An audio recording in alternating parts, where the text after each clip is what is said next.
Welcome. My name is Philip Lovejoy, and I'm the Executive Director of the Harvard Alumni Association. I'm thrilled to have you all joining us for this program today. A few notes before we begin. Today's program is an off-the-record opportunity created for our reunioning Harvard alumni and Crimson Society members. We're using Zoom webinar, so your camera and audio will remain muted. Closed captioning is available by selecting the CC button on the bottom of your screen. And if you have questions for today's speakers, please send it in the Q&A box at the bottom of your screen. It would be great for you to include your class year with your question. I'd like to start today with a special acknowledgement of the co-hosts of today's event, the Harvard Crimson Society. The Crimson Society represents alumni in those classes who have already celebrated their 50th reunion. As with so much that we do, the Society is led by a phenomenal group of volunteers who are committed to fostering alumni connection. In this instance, in the years between the traditional milestone quinquennial reunions. In particular, I'd like to thank three wonderful, dedicated, and thoughtful human beings, Joyce Curl, Randy Lindell, and Ann Porter. Joyce, Randy, and Ann began their work on what's now known as the Crimson Society through their prior work with the HA Board of Directors. They've seen the Crimson Society from concept to implementation, though with quite a few bumps in the road. Last year and this year, we were forced into a virtual world. And it's my sincere hope that next year, we will convene at a glorious in-person celebration. Looking ahead, the Crimson Society will continue to provide virtual community building opportunities throughout the year, as well as in-person festivities in Cambridge in spring. Thank you from the bottom of my heart, Ann, Joyce, and Randy, for your work, dedication, and vision. In addition to Crimson Society members, we have hundreds of Harvard College alumni with us today who are celebrating their 5th to 75th reunions. I send you best wishes for your reunion from the Harvard Alumni Association. And while I miss being together on campus, and I do, I'm delighted that we have alumni from across the world joining in. Thank you so much for being here. It's now my pleasure to introduce today's speakers. First, a man who needs very little introduction, Michael J. Sandel, the Ann T. and Robert M. Bass Professor of Government at Harvard University. Michael Sandel teaches political philosophy. His writings on justice, ethics, democracy, and markets have been translated into 27 languages. His course, Justice, is the first Harvard course to be made freely available online and on television. It has been taken by tens of millions of people around the world, including by many of you. And his latest book, The Tyranny of Merit, What's Become of the Common Good, is the foundation for our discussion today. I'll encourage you to learn more about Michael's background, many accomplishments, and books at the link in the chat. Following brief remarks from Michael, he will be joined by 3 Harvard College students, well, 1 alum and 2 students. I will briefly introduce them now. Mari Bothner is a rising senior from Lowell House, concentrating in philosophy. Jack Swanson is also a rising senior from Currier House, and he is concentrating in government. Finally, we have Michelle Bannerman, one of our newest members of the Alumni Association, representing the Harvard College class of 2021. He is also from Currier House and concentrated in government. I'm excited to learn more about their views and experiences in Michael's course. Thank you for being here. Now, I am pleased to welcome Michael Sandel to the virtual stage. Michael, take it away. Thank you, Philip. It's a pleasure to be here. It's a special privilege to be joined for this discussion by 3 of my students, as well as by hundreds of alumni for this discussion. Our subject is the tyranny of merit, and that raises a puzzle from the outset. Because when we think of merit, we think of it generally as a good thing. We want to hire people for jobs and place people in social roles who are well qualified. If I need surgery performed, I want a well-qualified surgeon to perform it. So how is it that in our time and in our society, merit has become a kind of tyranny? The answer, it seems to me, begins with the rocky state of our civic life. Our civic life isn't going very well. In recent decades, the divide between winners and losers has been deepening, poisoning our politics, driving us apart. This has partly to do with the widening inequalities of income and wealth that we've seen in recent decades, but it isn't only that. It has also to do with changing attitudes towards success that have accompanied the rising inequality. Those who've landed on top have come to believe that their success is their own doing, the measure of their merit, and by implication, that those who struggle, those left behind, have no one to blame but themselves. Now, this way of thinking about success arises paradoxically from a seemingly attractive ideal, the ideal of meritocracy. This is the ideal that says if chances are equal, the winners deserve their winnings. But meritocracy has a dark side. The dark side is that it's corrosive of the common good. Now, part of the problem is that we don't live up to the meritocratic principles we profess. We see this if we look at Ivy League universities, where there are more students from families in the top 1% than there are students from the entire bottom half of the income scale combined. But even if we did somehow create truly equal opportunity, there would still be a problem, or so I claim, with a meritocratic society. It wouldn't be a just society. The problem is that when the successful believe their success is their own doing, this gives rise to hubris. I call it meritocratic hubris among the successful, and demoralization, even humiliation among those left behind. By meritocratic hubris, I mean the tendency to inhale too deeply of our own success, to forget the luck and good fortune, and also the indebtedness that helped us on our way. This makes a difference, this way of thinking about success. It makes a difference for politics, because one of the most potent sources of the populist backlash against elites is the sense among many working people that well-credentialed, highly educated elites look down on them. And this, it seems to me, is a legitimate complaint. Because even as a market-driven version of globalization brought rising inequality and stagnant wages in recent decades, its proponents offered workers some bracing advice. If you want to compete and win in the global economy, go to college. What you earn depends on what you learn. You can make it if you try. What these elites missed was the insult implicit in this advice. The insult was this: if you didn't go to college, and if you're struggling in the new economy, your failure must be your fault. So it's no wonder that many working people turned against meritocratic elites. If I'm right about this, what should we do? What does this suggest for how we might change the shape, the frame of our politics and our public discourse?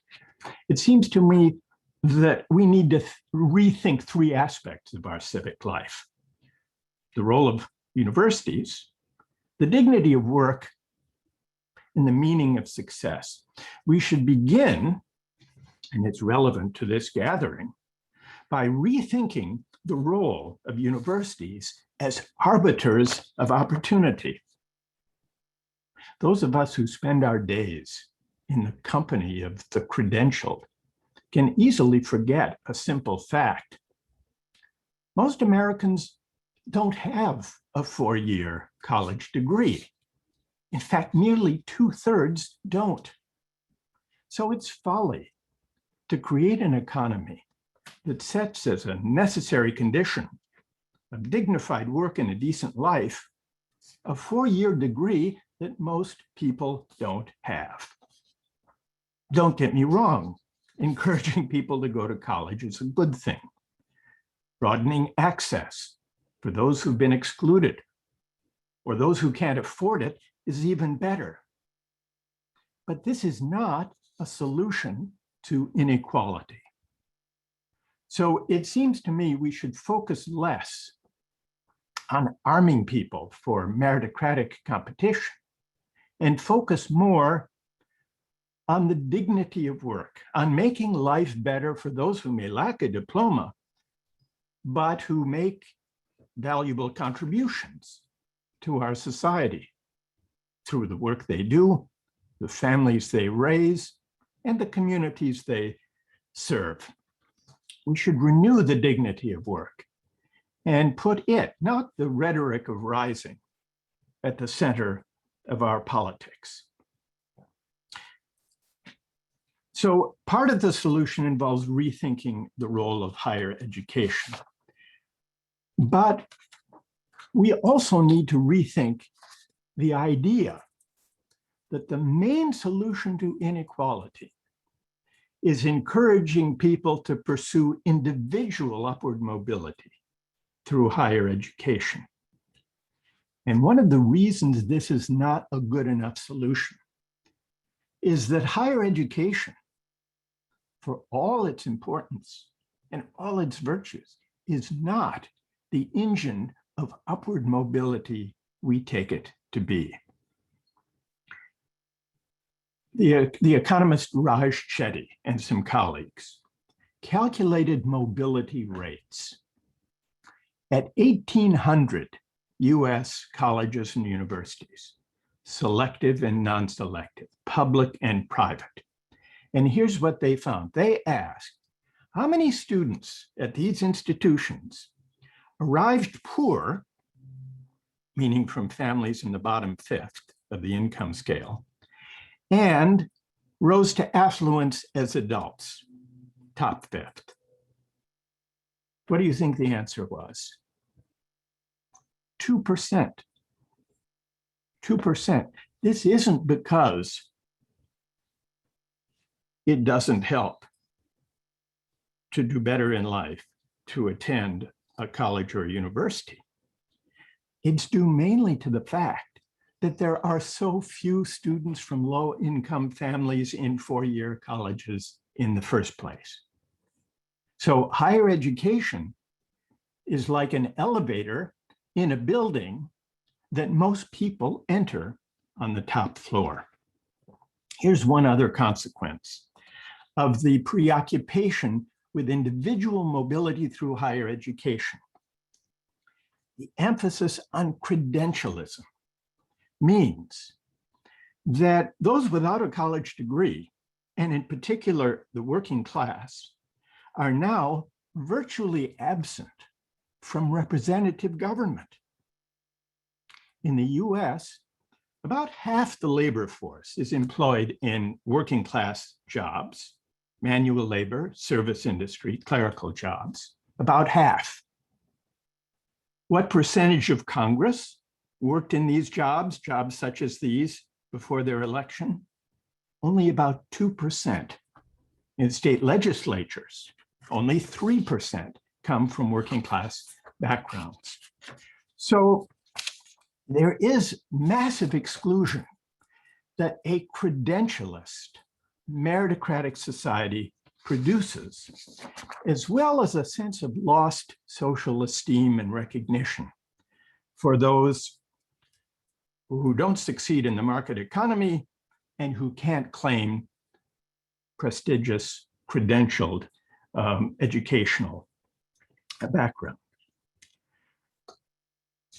It is tempting to assume and we too easily assume that the money people make is the measure of their contribution to the common good. This is an assumption we need to reconsider. Martin Luther King Jr., shortly before he was assassinated, explained why. He spoke in Memphis, Tennessee, where he had traveled to support some striking sanitation workers in 1968.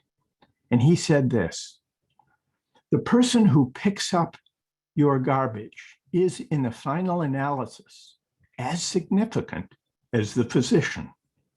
Because if he doesn't do his job, diseases are rampant." And then he added, "All labor has dignity." Today's pandemic makes this clear.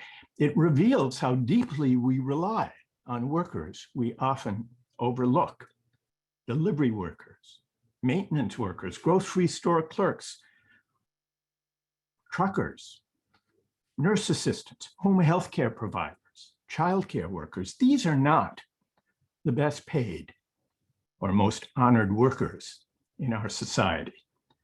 But now we've been calling them essential workers.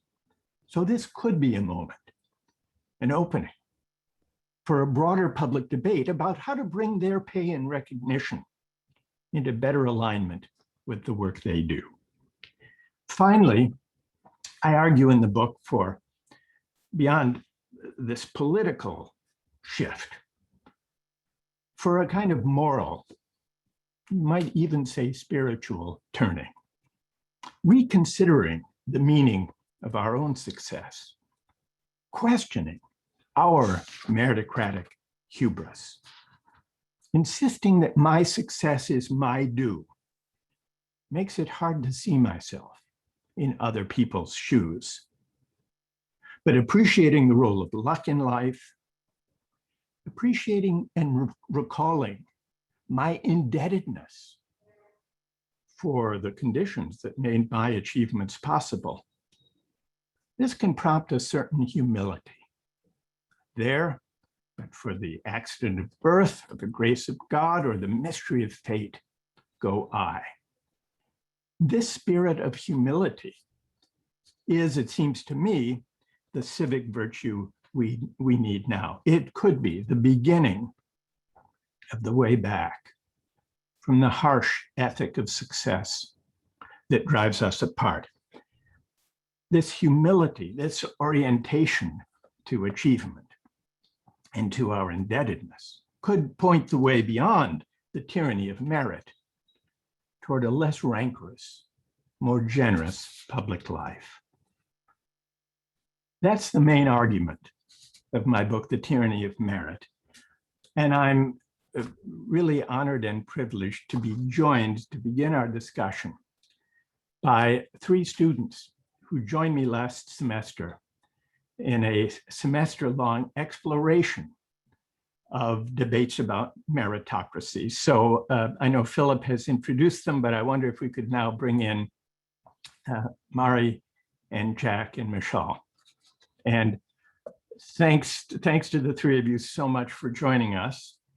And who would like to begin? And as the gathered alumni will see, this group of distinguished students is not shy about taking me on or letting me know where they think I'm wrong. Who would like to begin? I can get us started. Thank you again, Professor Sandel, for the opportunity to speak with you. This is a great event. In the last thing that you said, you were mentioning what you wrote at the end of the book about this idea of humility. And in those final paragraphs, you also wrote that a deliberation of the common good would require that citizens from different walks of life encounter one another in common spaces and public places. My question to start us off is, do those common spaces still exist? Do we have public places with which we can discuss these ideas? And further, are our ethnic and racial and tribal divisions perhaps more significant in today's life and discourse than our commitment to the common good and our ability to discuss these ideas in a public place. It sure feels that way, Jack.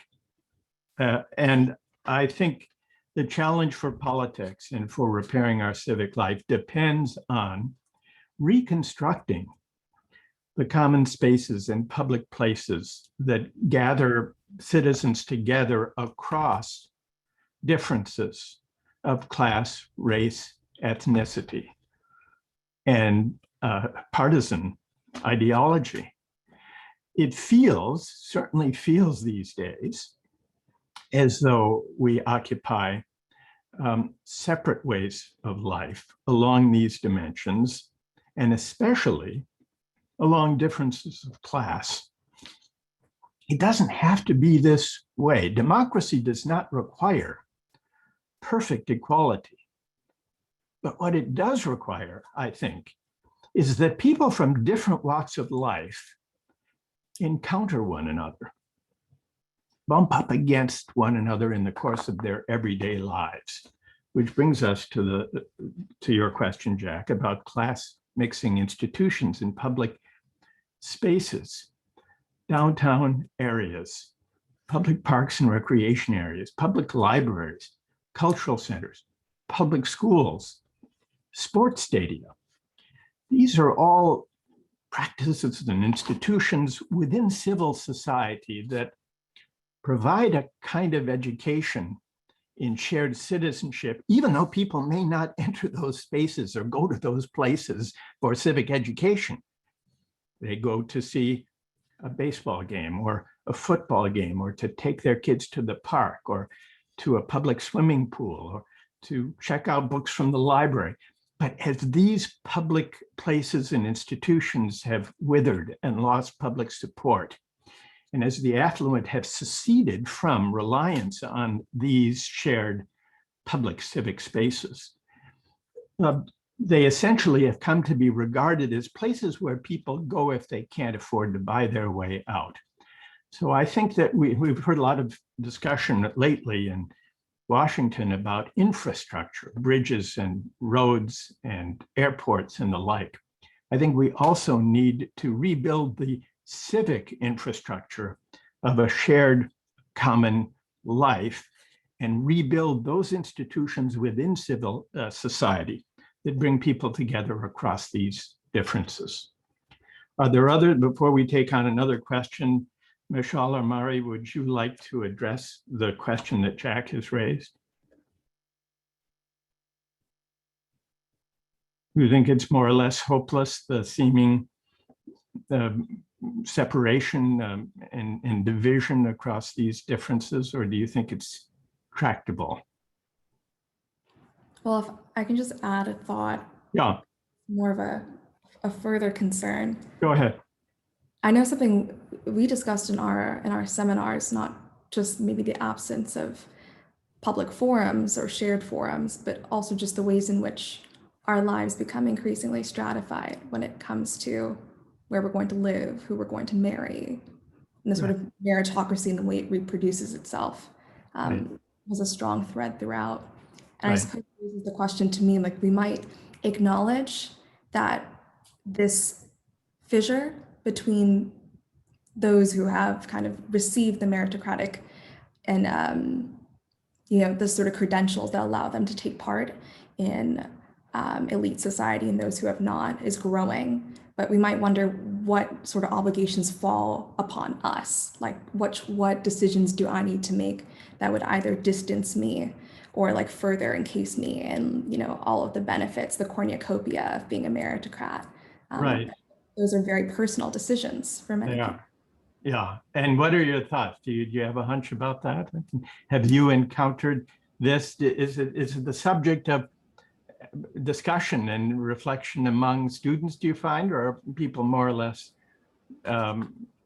inattentive to this? I think it's something that we wrestle with, but maybe something that we pretty easily absolve ourselves of. Like you might think that at a societal level, the trend is a problem, but you look at your own life and think, well, I'm just doing the best thing for me or for my community, for my family. And I feel like Right. that's easy to justify on the personal level, even if we think it's objectionable when we kind of look at it. If everyone behaved that way, we would think Right. it.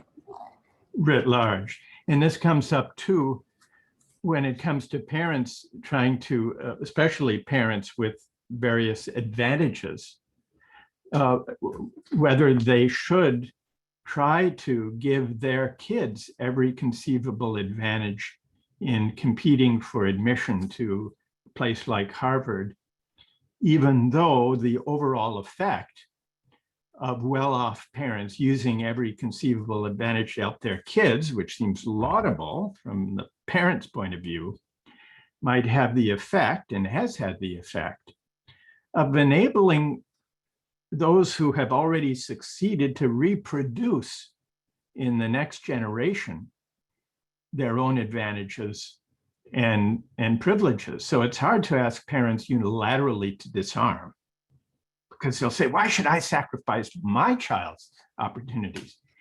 Even though those same parents might look at the very, the class skewed demographic of higher education and worry about it. It's very hard to say, all right, well, I'll sacrifice my child and not try to deploy every advantage and every internship and every connection that my circle makes possible. It isn't easy. On the question, and I'd like to put this to the three of you, whomever would like to respond could jump in.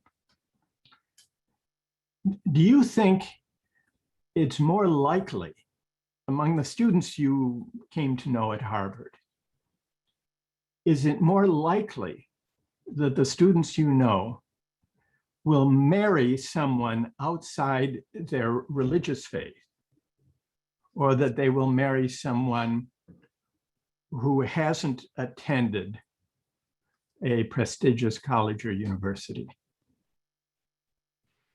I think I can take this one. I think definitely from my perspective, I think students would probably be more likely to marry someone outside of their religious faith than someone who didn't maybe go to an elite university or an Ivy League school. I certainly see, like, in my time on campus, like, there is definitely a sort of like anxiety and a rush to sort of find your partner in a way because of the benefits that come with it, right? You're setting your children up, whether that be to go to the school that you're already attending, whether that be to get into very elite private high schools and things of that nature.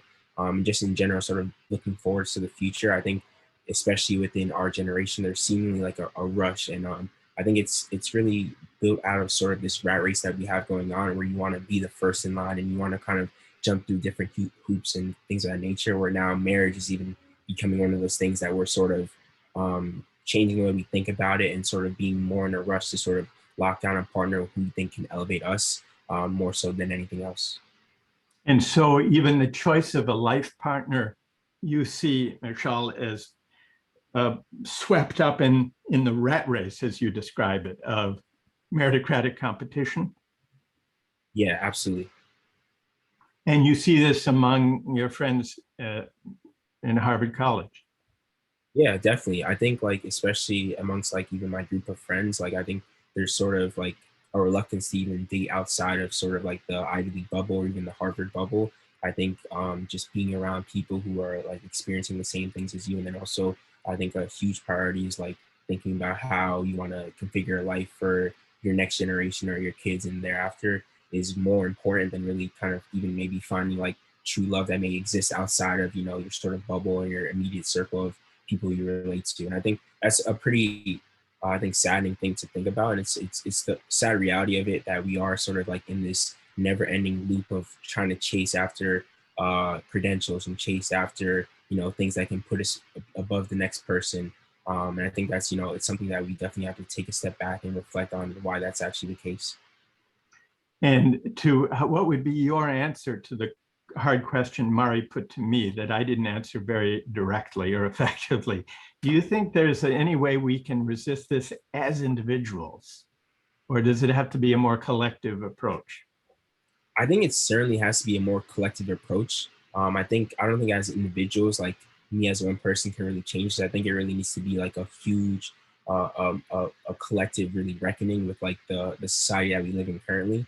And I think it's a struggle to actually get to that point because of like these conversations such as this. Like we're often, people of the same, well, like in this case, from the same university, but like in conversation in Congress, it's usually people from the same class backgrounds or the same professions. So it's really hard to sort of get that mix of like different perspectives and different backgrounds where you're actually seeing, like, hey, maybe, people don't want to go to college or that's not the best option for them instead of forcing that down upon other people. So I think for me, like sort of what we're missing right now is the sort of collective like understanding and reckoning. And that can only be really brought to light through conversations. And those conversations are often, I think, a whole of a similar kind of background and similar views of like really elitism in general.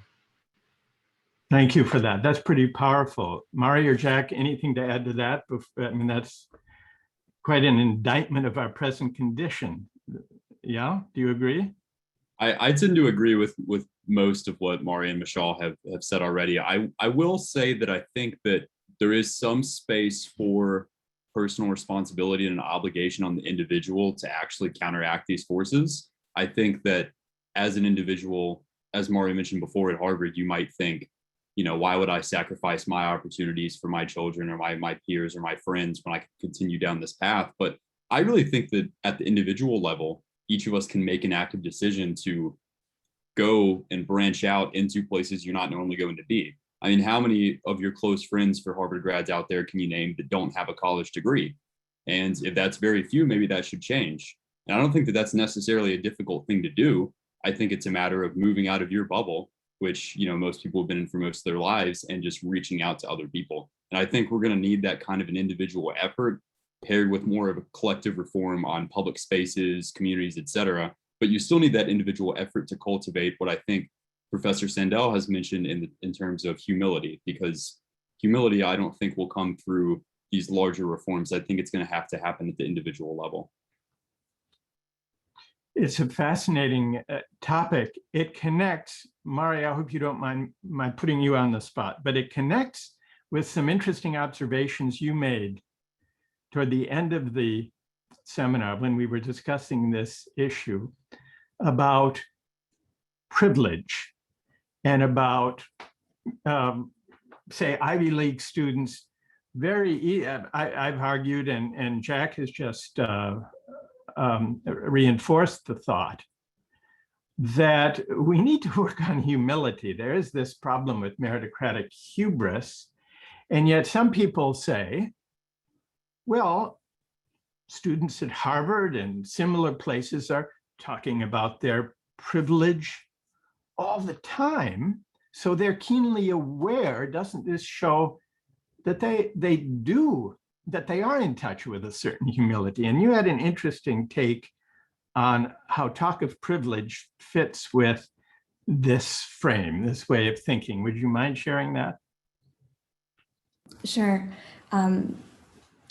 Thank you, Professor. I think this is, so I guess the theory I want to put forward is one that tries to explain this sort of contradiction, that we can at once feel a great deal of deservingness and almost ego, but at the same time be like extremely sensitive to the privileges that we can, we could list off, whether it's, some sort of racial privilege, privilege as a man, et cetera.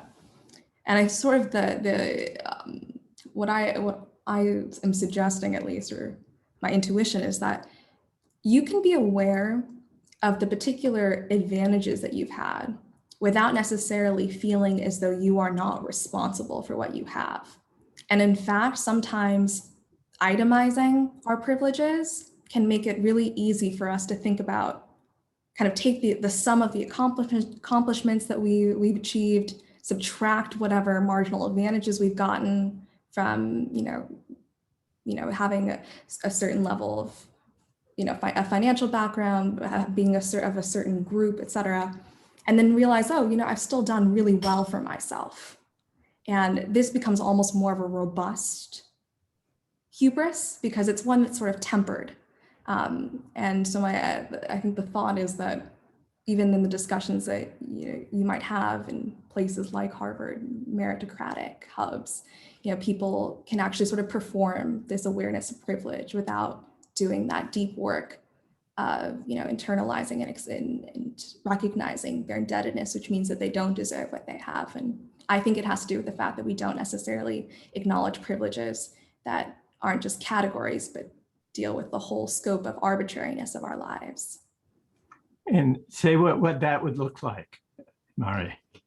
Well, I think it would mean on an individual level, realizing that whatever, you could actually be like on paper, someone who might be considered marginalized. You could have been born into really poor circumstances. You could be of a minority group, but if you are one of those people who's able to rise, quote unquote, you might still have, those achievements might still not really be of your own doing.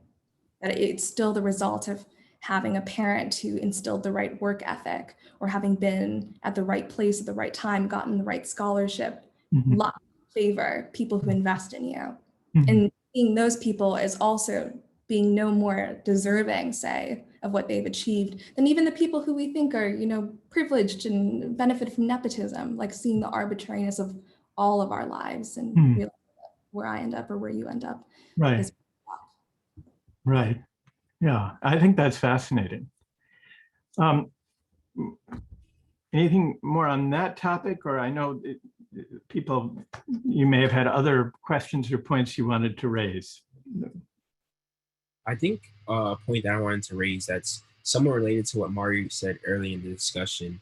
I'm sort of wondering, you kind of talked about in your earlier speech that, there's only like 2% from the bottom, I think fifth percentile that actually rise after college. So I'm sort of wondering like how you actually see of the people who choose and like really do want to go to college, how would you actually reconfigure sort of college admissions in a way that makes that 2% like a greater number? How would you sort of like, if I don't know, if you're talking to Harvard admissions, for example, find a way to sort of rethink the way we are doing college admissions in a way that's more equitable and fair, so that, people from maybe lower income backgrounds or those who are less privileged have those opportunities to rise up?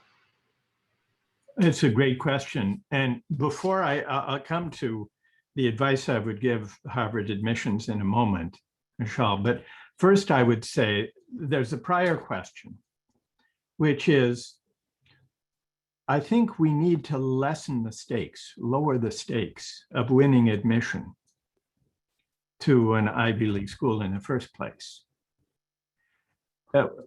Too much hangs on it now, both in terms of future earnings and in terms of social esteem and recognition and dignity and prestige. Here's one small measure of this in policy terms. In the United States, these figures are a few years old, but it gives you a sense of it. The amount the federal government spends supporting students attending higher education is $162 billion. The amount the federal government spends on vocational and technical training compared to the $162 billion is $1.1 billion. So I think we need to remedy this steep, well, it's a matter of economic priorities. We woefully underinvest in those forms of learning on which the majority of people depend, which is to say beyond the four-year college degree. But we also need, I think, to change the steep hierarchy of prestige associated with working in a trade, being an electrician or a plumber, or a nurse assistant, or a dental hygienist, versus being a management consultant or somebody working in finance. I think we need to rethink that at the level of society. But now let me come, Michelle, to your question about how this bears on admissions policy. So admissions should matter less. That's my first point. Not so much should ride on it. But I do think that the intense pressure to achieve that we impose on adolescents, at least adolescents from the top 20, 30% of the income scale who are aspiring, to win admission to places like Harvard. I think that's a kind of tyranny of merit that oppresses even the winners, not just those who are left behind. And we see that we've converted the adolescent years of a large swath of the population to a stress-strewn, high-pressure meritocratic gauntlet. So that by the time students survive this gauntlet and arrive in the first year class, they're not only enervated, they're not only prone to say, it was thanks to my own effort, but we see very high rates of mental health challenges, anxiety, depression, perfectionism, pressure to achieve. And this tends to crowd out this obsession with credentializing and networking and sorting and competing and comping threatens, I think, to crowd out the educational mission, the intrinsic love of learning and exploring and reflecting and questioning that higher education should be about. So here's what I would do as far as admissions, and this is a contestable proposal that I make in the book, and Michelle, I think, is prompting me to come clean on it. I think that Harvard gets now over 50,000 applicants. A large number, we're told, are perfectly well qualified to flourish at Harvard and to contribute to the classroom experience for others. So I would have the admissions office winnow out those who are not well qualified to succeed at Harvard and to contribute. And among the rest, 20,000 or 25,000, whatever the number, I would admit based on a lottery as a way of making clear to those students who are admitted and to their parents that there's a lot of luck involved. And also sending that message to those who are not admitted, that this is not really a verdict on your worth, but there's a lot of chance and luck involved. Now that raises the question about how to ensure diversity along race and ethnicity and gender and other categories. And there are ways of doing a weighted lottery that could ensure that we have the same degree of diversity along important characteristics that we have now. But speaking about diversity, I think we've done a better job.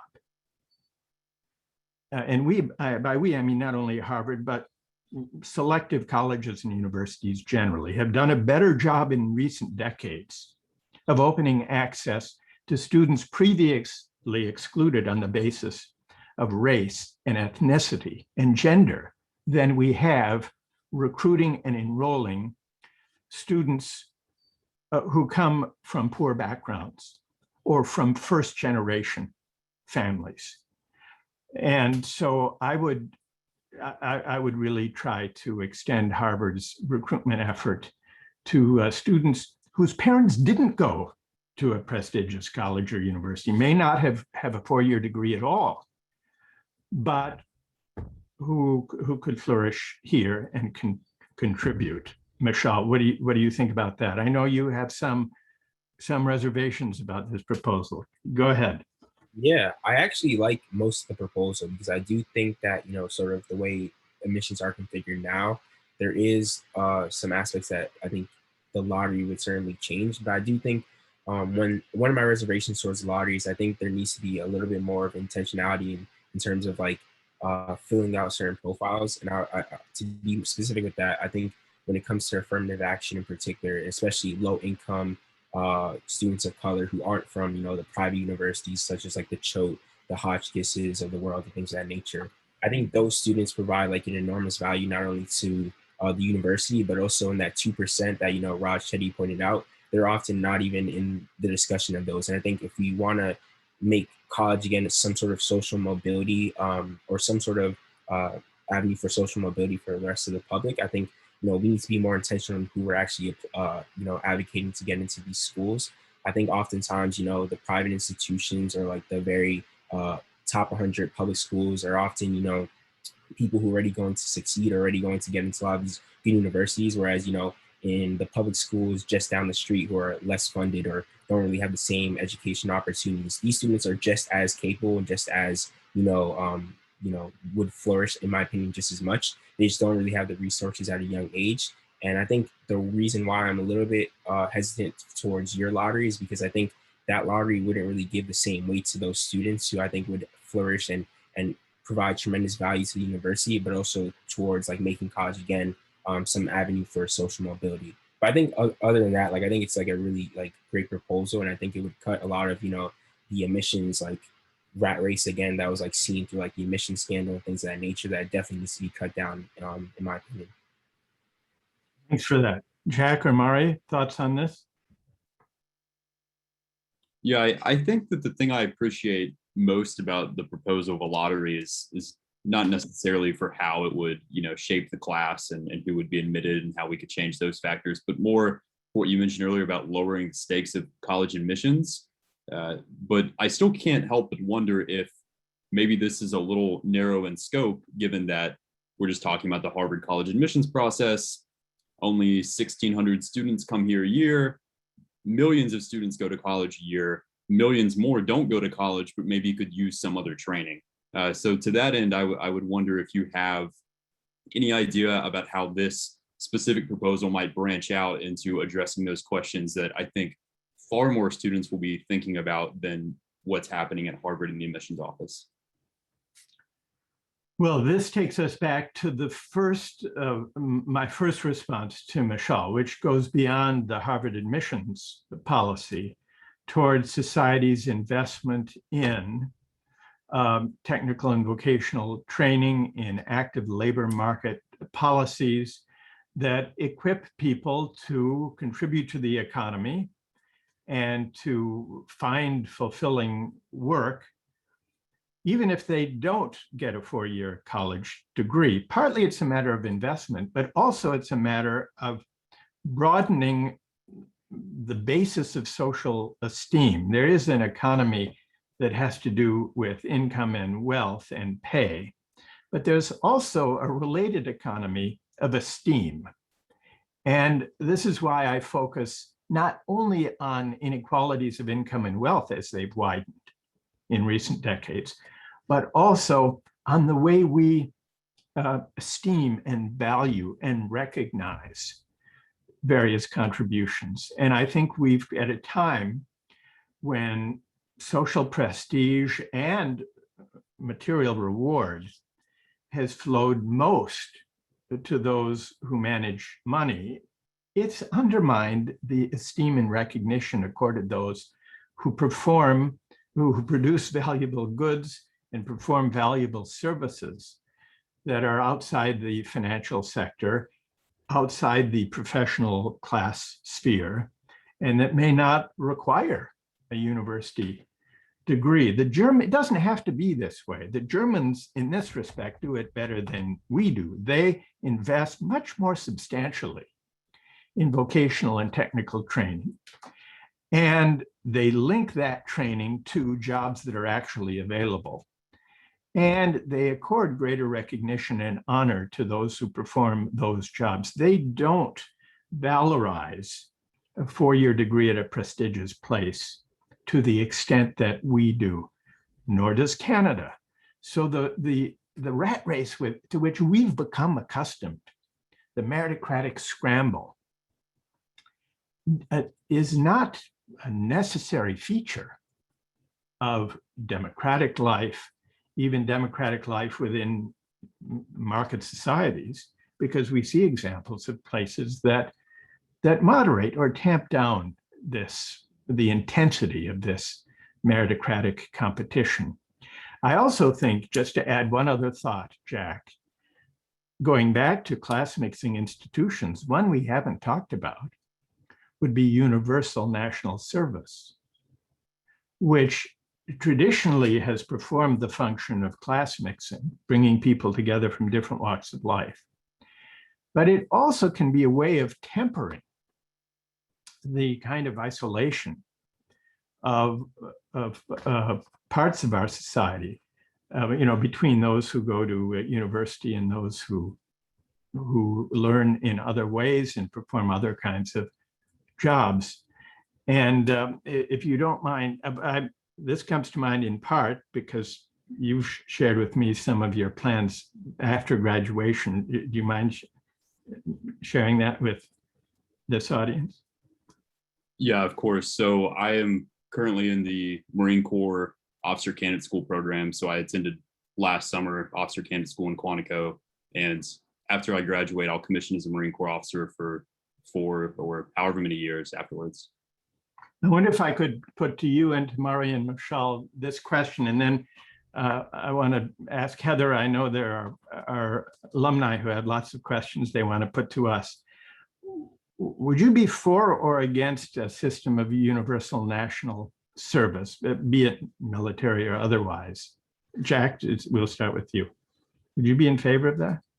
Yeah, I've been in favor for a while. That's actually the topic I'm writing my thesis on, is can we have that in the United States? So I'm very much in favor of it. Some considerations, of course, would be, is it possible to have that in the United States at the moment? Would such a system actually lead to what you spoke about earlier with this intermixing of classes? Is it enough to just have people near each other, or do we need to do more? There are a lot of different considerations to be had, but I'm very much in favor of it. Mari, Michelle, what do you think?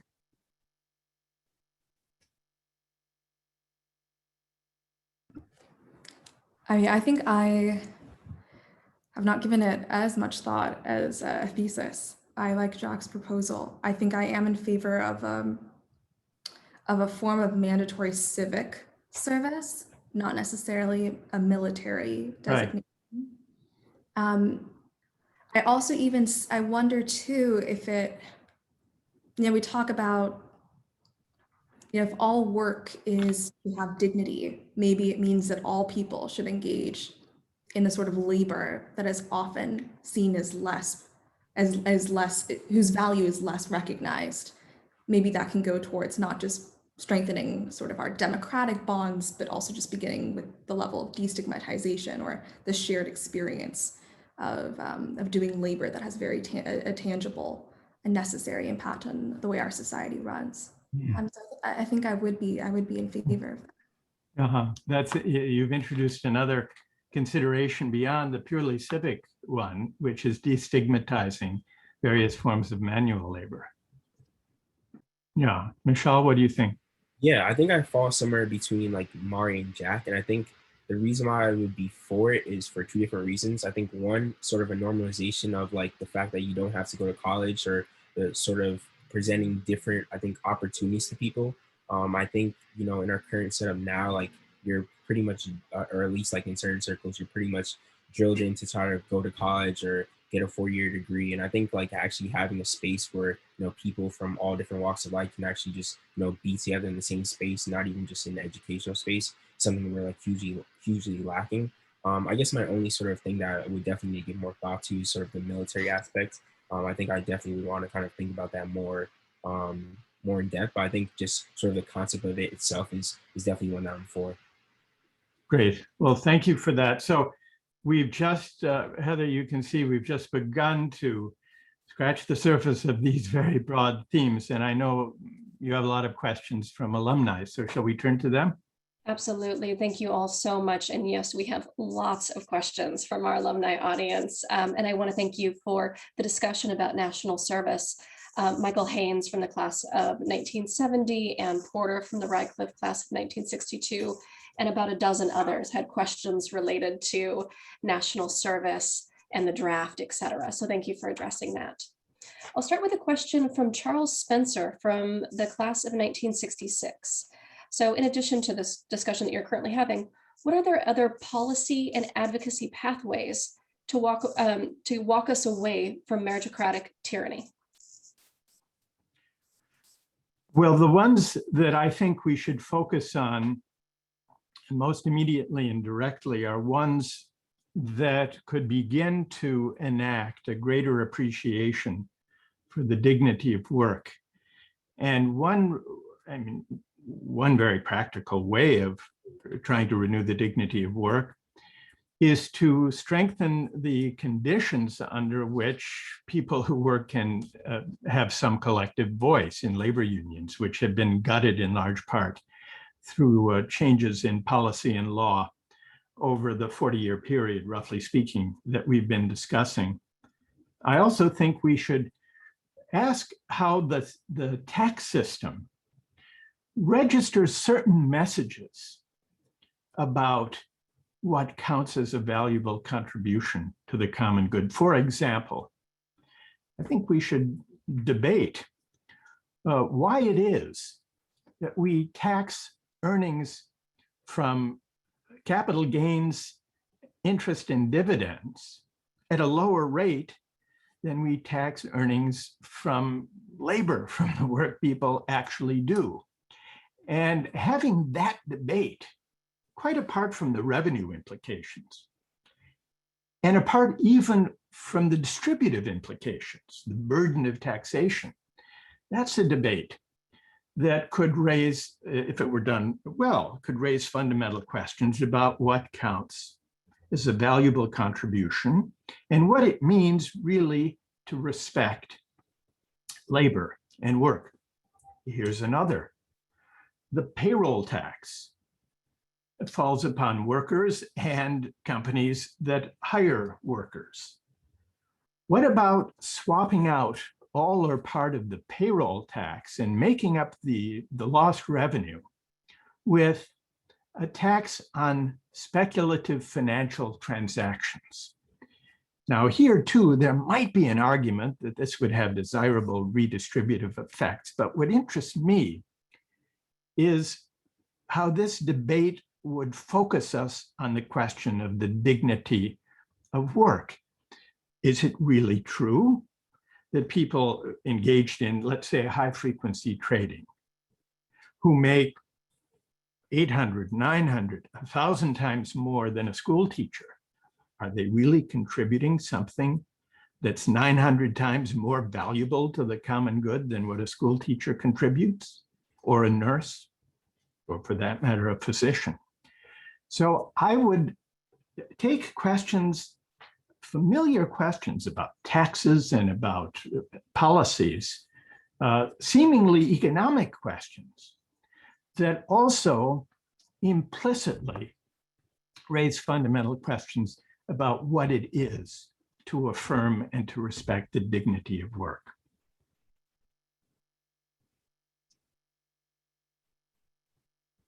Heather, do we have another question? Or, and Jack, Michelle, Murray, if any of you would like to jump in on any of these, feel free to do so. But Heather, do you want to ask? Sure. Our next question. Yes, our next question is from Guy Fish from the Harvard College class of 1981. Are unbridled capitalism and democracy inherently antithetical?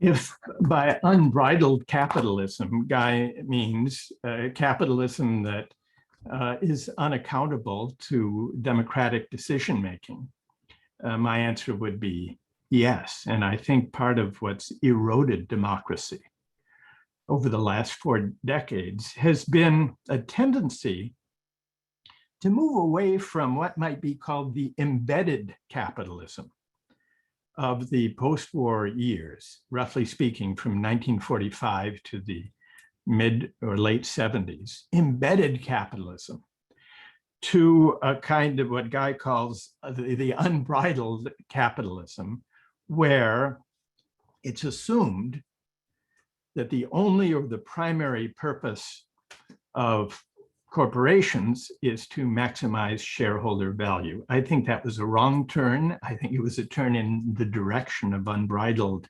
capitalism. I think it's led to woeful underinvestment in infrastructure and in new businesses and productive enterprises. But I also think it's led to concentrations of power, unaccountable power, that are very hard to reconcile with democracy.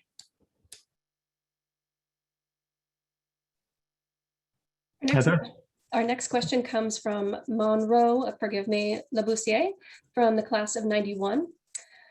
They ask, I don't think you've mentioned the word liberty yet. Isn't there a fundamental conflict between common good and individual liberty? Well, it depends what you mean by liberty. There are two ways of thinking about liberty. One, sometimes called individual liberty, is really the freedom to do what we want, to get what we want, to act on our desires unimpeded by any outside forces. That's one way of thinking about individual liberty. But I think that's too narrow an understanding of what it means to be free. It's certainly too narrow an idea of what it means to be a citizen. I think that a more compelling idea of liberty isn't just about getting what we want as if we were only consumers, but a richer notion of liberty with a long tradition might be called a civic conception of liberty. Liberty means having a say, a meaningful voice in shaping the forces that govern our collective destiny. And if that's what it means to be free, to be a citizen, to have a voice, then it's not so clear that there is a tension or an opposition between liberty on the one hand and the common good on the other, because what it means to be free on the civic conception is to deliberate with fellow citizens about what purposes and ends are worthy of us, of this community, of this country, in this time and place. That idea of liberty comes much closer to the idea of the common good.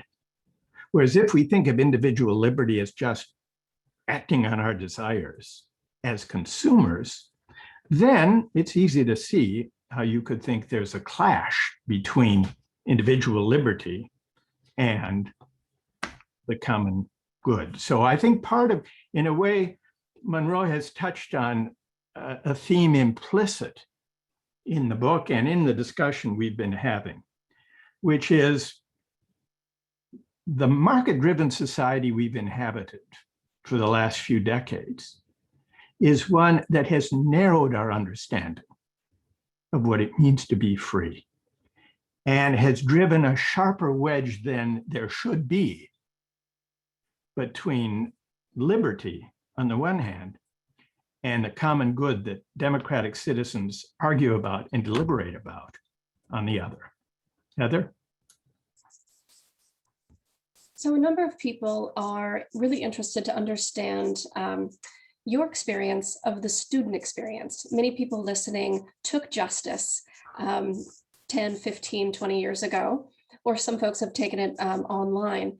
So how does today's students experience the discussing foundational ideas of justice and moral philosophy? Has that shifted over the years? Are you finding students today more or less open? Well, this is a glorious representative sample, this group gathered here today. And I think having heard our discussion, this is a richly engaged group of students, and in this respect, representative of my experience of students, past and present. From now, I should say that the seminar that we did together, by we, I mean the four of us, was not the justice class, though it addressed some of the themes that arise in justice, having to do with meritocracy, and therefore with the question, who deserves what and why? What counts as a just society? What do we owe one another as fellow citizens? So we were debating these questions this past semester, the four of us, and along with others. And in the justice course, we were addressing a similar set of issues. Part of what I love about teaching, and loved about teaching the justice course, is that I find, and have always found, that students are hungry to engage with big questions, including questions of values. trying to figure out what they believe and why on big questions about the meaning of justice and liberty and the common good and citizenship. And in that respect, in the 40-some years I've been teaching, this hunger, this thirst for thinking through fundamental questions of values, I find that unchanged and tremendously energizing. But here I would like to turn to Mari, Michal, and Jack. You don't have to speak about yourselves. You can speak about your classmates generally, as you've experienced the Harvard experience. How would you answer this question, or what would be your take, any one of you?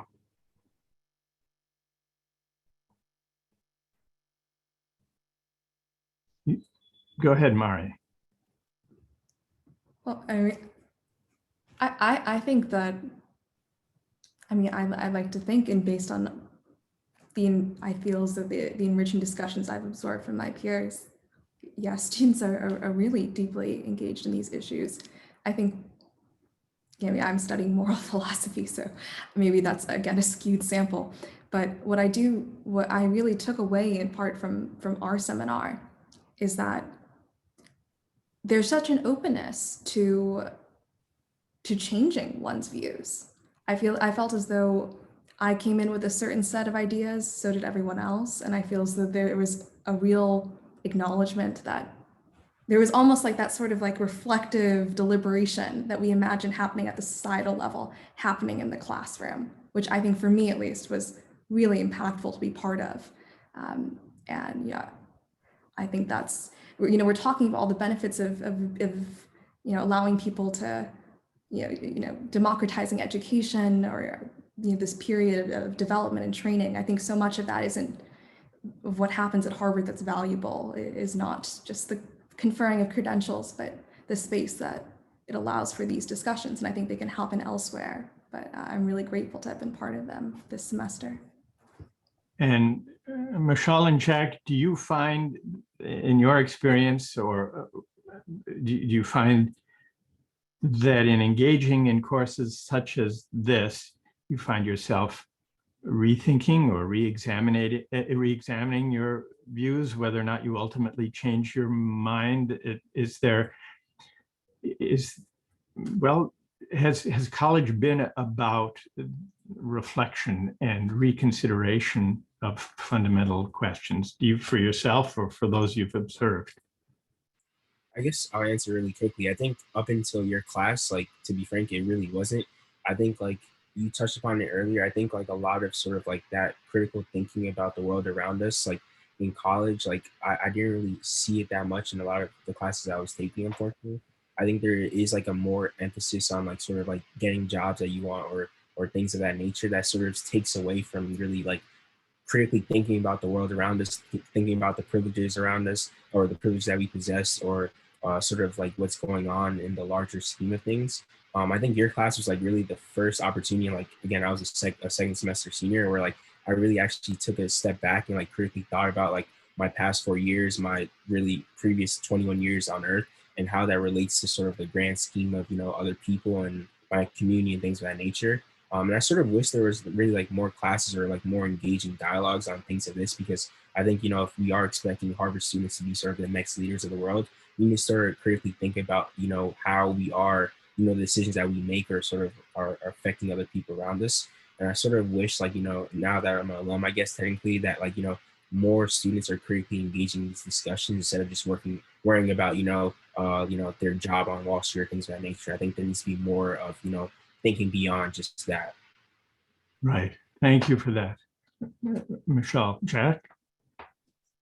Yeah, I would agree. I think that generally there's hunger among students and probably everyone to discuss big questions in the kind of environment we had. I will say, I think there are a lot of constraints that maybe go unmentioned sometimes that would prevent you from doing that. First of all, not a lot of people have access to a seminar like this, and the seminar was amazing, but I wish it was something that everyone had access to discuss these ideas in a small group and debate them and think about them.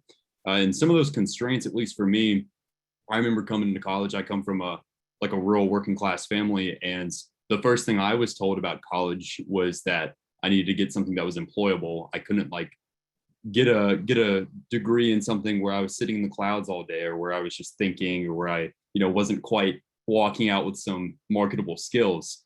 And I'm not sure historically if there's always been a pressure to have marketable skills out of college.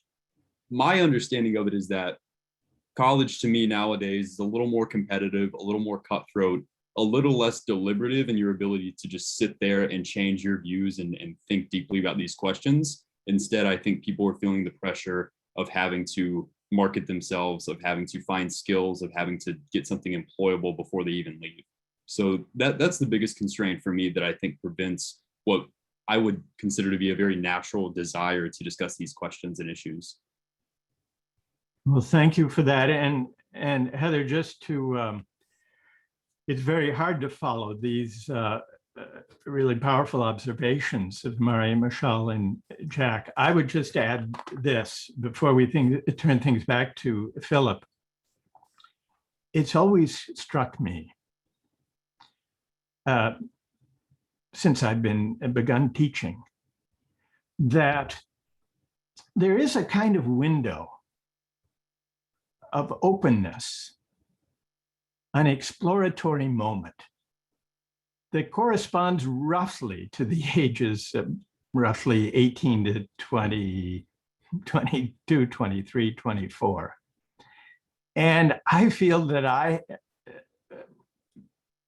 what I love about my vocation is I have a chance to engage with students on the verge of becoming adults and becoming citizens, but at a moment when that exploratory window, that moment of reflectiveness, is open enough to admit of thinking and rethinking. And it would be ideal if we lived our lives, and some people do, in ways that kept that window of reflectiveness and questioning open forever. And Philip, maybe this is it could be a mission statement for the continuing education efforts of the Harvard Alumni Association. But I am struck that I have a chance to engage with students like Mari, Michelle, and Jack at a rare and precious time when that moment of reflectiveness has not yet become beclouded or constrained, at least not too much, by the mundane worries that all of us wrestle with as life goes on. Philip. Thank you so much, Mari, Michael, Michelle, and Jack. What an incredible discussion. And Michael, I think you raised some really interesting points. And if nothing, over this past year, we have seen our alumni sort of opening up their minds again, rallying around causes and needs of society in a really important way that we're trying to build on and extend. So hearing this discussion was really fantastic. It was also nice to see a window into the college of today. And thank you, Mari, Jack, and Michelle, for taking time out of your days to share your learnings, your views, your opinions, and some of the experience that you had in Michael's course. It's really been terrific. And thank you to all of the attendees for joining us today. I hope you found it compelling and dynamic, and we look forward to future Crimson Society events. And Michael, one last thank you for being such a great friend of the Alumni Association and all that you do for us. We're most grateful. I hope everybody has a wonderful day, evening, or morning, wherever you're beaming in from, and we look forward to seeing you soon. Thank you. Thank you, Philip. Thanks, everybody.